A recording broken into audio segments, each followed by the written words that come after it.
জাতীয় বাজেট সম্পর্কে আপনার সার্বিক মূল্যায়ন আশা করি। জাতীয় বাজেট সম্পর্কে মূল্যায়ন পেশ করবার মতো ব্যক্তি আমি নই। কারণ অর্থনীতি এটা আমার সাবজেক্ট নয়। আমি অর্থনীতির কোনো বিশেষজ্ঞ ব্যক্তিও নই। অতএব বাজেট সম্পর্কে আমি অর্থনৈতিক অ্যাঙ্গেল থেকে দৃষ্টিকোণ থেকে সমালোচনা করার মতো সুযোগ, সামর্থ্য, যোগ্যতা কোনোটি আমার নেই। তবে দেশের একজন সাধারণ মানুষ হিসাবে, একজন নাগরিক হিসাবে খোলা চোখে আমি কয়েকটি জিনিস দেখতে পেয়েছি। সেই আলোকে আমি কথা বলতে পারি। ইতিবাচক দিকগুলোর মধ্যে একটা হলো যে তামাক জাতীয় যে পণ্য এগুলোর কর বাড়ানোর ফলে এই নেতিবাচক অভ্যাস পরিত্যাগে মানুষকে উৎসাহিত করা হয়েছে একভাবে। এটা একটা পজিটিভ দিক আলহামদুলিল্লাহ। ধান, চাল, গম, আলুসহ ৬০ টা নিত্যপণ্যের উপর যে উৎস করের হার কমানো হয়েছে সেটাও বাজারে ইতিবাচক ফল দিতে পারে। অনেক চিকিৎসা পণ্যের আমদানিতে শুল্ক কমানো হয়েছে। এটাও বেশ পজিটিভ একটা দিক বলে আমার কাছে মনে হয়েছে। নেগেটিভ দিকগুলোর ভিতরে একটা হলো যে বাজেটে ওলামা একরাম বা মাদ্রাসাগুলো বিশেষ করে কওমি মাদ্রাসাগুলোর জন্য তেমন কোনো বিষয় কিছুই উল্লেখ হয়নি আমি যতটুকু জানি। তাছাড়া বাজেটে বড় একটা সমস্যা হলো প্রতি বছরই যেটা হয় আমরা ঋণের উপরে নির্ভর করতে হয় এবং সুদের ঋণ। সুদের ঋণের বোঝা জাতি হিসাবে আমাদের জাতির প্রত্যেকটা সদস্যের উপরে এটা আমাদের মাথাপিছু আমাদের উপরে বর্তায়। একজন নাগরিক হিসাবে আমি সুদ আল্লাহ তাআলা আমার জন্য হারাম করেছেন। এটা আমার ধ্বংসকে ডেকে আনবে। আমি ঈমানদার হিসাবে সুদের ভয়াবহতাটাকে আমি উপলব্ধি করি এবং এটা থেকে আমি ব্যক্তিগতভাবে বেঁচে থাকার জন্য সংগ্রাম করি। কিন্তু দেশের নাগরিক হওয়ার সুবাদে বা এর কারণে রাষ্ট্র বা সরকার যখন সুদী ঋণ নেয়, তখন সেক্ষেত্রে সেটা মাথাপিছু হারে আমার উপরে বর্তায়। আমার গুনাহ না হলেও আমার উপরেও যে ঋণের একটা বোঝা আসছে, এই জায়গা থেকে সরকারকে বের হয়ে আসার চেষ্টা করতে হবে। এটা বড় মাপের একটা সমস্যা এবং এইটা থেকে বের হয়ে আসার জন্য বহুবিধ প্রস্তাবনা আছে, বহুবিধ বিকল্প আছে। আমাদের খরচের খাতগুলোকে কমাবার বহু সুযোগ আছে। রাষ্ট্রীয় যে সমস্ত আপনার খরচ হয়ে থাকে, আমাদের বিভিন্ন পদস্থ ব্যক্তিবর্গ যে সমস্ত গাড়িতে চলাফেরা করে থাকেন, চাইলে সেগুলোকে আরেকটু কম দামের গাড়ি কিনে সেগুলোতে চলাফেরা করা যেতে পারে। শো অফ জাতীয়, প্রদর্শন জাতীয় বহুত বিষয় আছে যেগুলোকে নিয়ন্ত্রণ করা যেতে পারে। অপচয় কন্ট্রোল করা যেতে পারে, নির্মূল করা যেতে পারে। এগুলো যদি করা যায় তাহলে সেক্ষেত্রে অনেক ক্ষেত্রেই সুদী ঋণের উপর নির্ভরতা কমানো সম্ভব হবে। যে দেশের মানুষ সুদী ঋণের ব্যাপারটিকে ঘৃণা করে, যার ফলে তারা ইসলামী ব্যাংকিং এর প্রতি ঝাঁপিয়ে পড়েছে।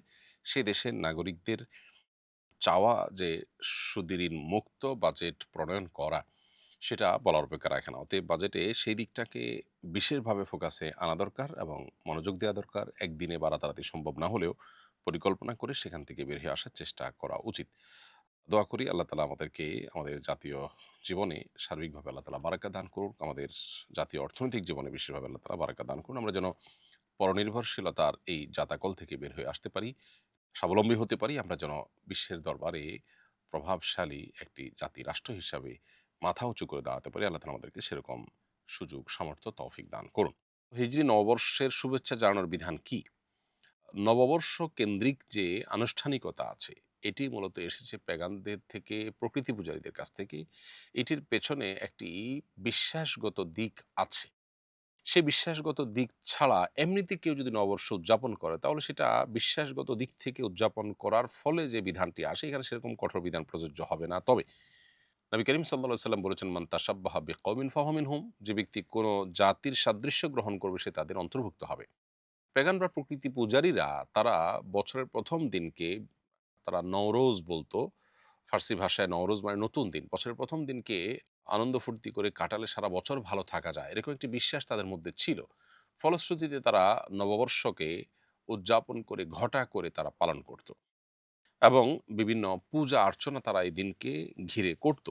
পরবর্তীতে পূজা অর্চনার দিকটি বাদ হয়ে গেলেও এই দিনকে উদযাপন করার দিকটি কিন্তু রয়ে যায়। খোদ খ্রিস্টান ধর্মেও কিন্তু একসময় নববর্ষ উদযাপন করার পরে উৎসাহিত করা হতো এবং কঠোরভাবে নিষেধাজ্ঞা আরোপ করা হতো। কিন্তু পরবর্তীতে তারা নিজেরা এটাকে ধারণ করেছে আর এখন তো মুসলমানরাও এটাকে ধারণ করে ফেলেছে। এটা হলো জেনারেলি সকল নববর্ষের জন্য কমন কথা। ইসলাম আমাদেরকে জাতীয় জীবনে ২ টি উৎসব দিয়েছে, একটা ঈদুল ফিতর, একটা ঈদুল আজহা। এছাড়া উৎসবের বা আনন্দের বিভিন্ন জাতীয় জীবন উপলক্ষ তৈরি হতে পারে। এমন কিছু হয়েছে যে জাতিগতভাবে আমরা সবাই খুশি হয়েছি। এরকম কোনো বিষয় হতে পারে। কিন্তু আনুষ্ঠানিকতার যে ব্যাপারটা আছে সেটা হলো যে ইসলাম আমাদেরকে ২ টি ঈদ দিয়েছে। এর বাইরে আর কোনো উৎসবের আনুষ্ঠানিকতা জাতীয় জীবনে, সামগ্রিক জীবনে দেয়ার কথা ইসলাম বলেনি। বিধায় নববর্ষ উদযাপন করাটা মৌলিকভাবে ইসলাম নির্দেশিত কোনো বিষয় নয়, বরং এটি বিজাতীয় বা ভিন্ন কালচারের প্রকৃতি পূজারীদের কাছ থেকে এসেছে, তাদের সাথে যেহেতু সাদৃশ্য গ্রহণ করা হয়, সেজন্য এটা অ্যাভয়েড করাটাই হলো উচিত, হোক সেটা হিজরি নববর্ষ কিংবা অন্য কোনো সনকে ঘিরে হোক। হিজরি নববর্ষকে ঘিরে যে আয়োজন আমরা আজকাল মধ্যপ্রাচ্যে দেখতে পাচ্ছি, এটা অবাক হওয়ার মতো কোনো বিষয় নয়, বরং তার এরকম আরও অনেক বিষয় মধ্যপ্রাচ্যে আছে।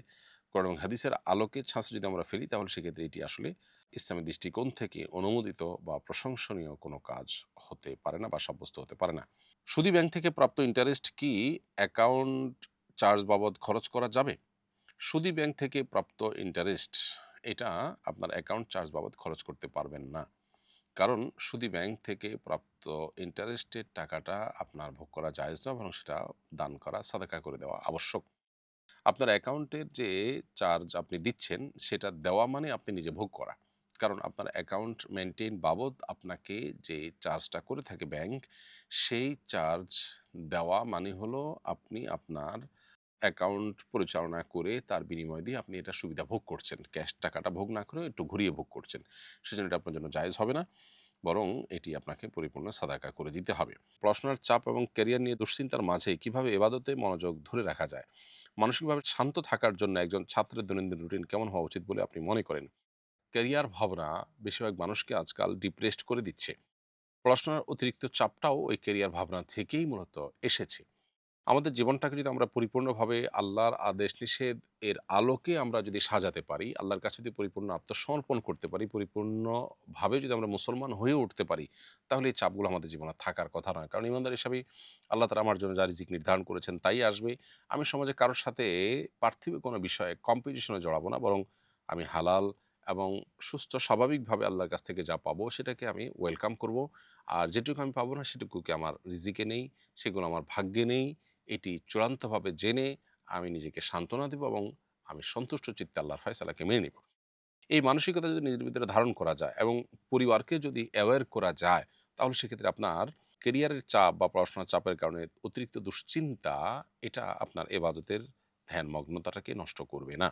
অতএব এবাদতে মনোযোগ ধরে রাখার জন্য আসলে আগে থেকে আমার ট্রিটমেন্ট হওয়া উচিত যে আমার দৃষ্টিভঙ্গির পরিবর্তন যেটা খুবই জরুরি, সেটি আমাদের মধ্যে করা দরকার।